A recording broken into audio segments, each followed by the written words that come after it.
Yn wreiddiol o'r traeth Avery, roedd angen i Joseph symud i'r Deyrnas Unedig i gael bywyd gwell. Roedd wedi clywed am Gymru a'i bod hi'n wlad gyfeillgar, yn wyrdd iawn a gyda'i iaith ei hun.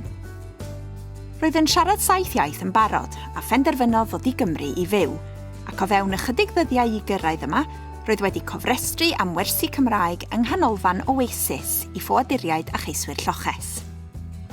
Yn gyflym iawn, fe wnaeth llawer o ffrindiau newydd yn y gymuned Gymraeg. Ychydig dros flwyddyn yn ddiweddarach ac roedd yn siaradwr higl. Diolch i'w gariad at yr iaith, cafodd gyfle i wirfoddoli gyda Chymdeithas yr Iaith mwyn helpu ceiswyr lloches eraill i ddysgu'r Gymraeg.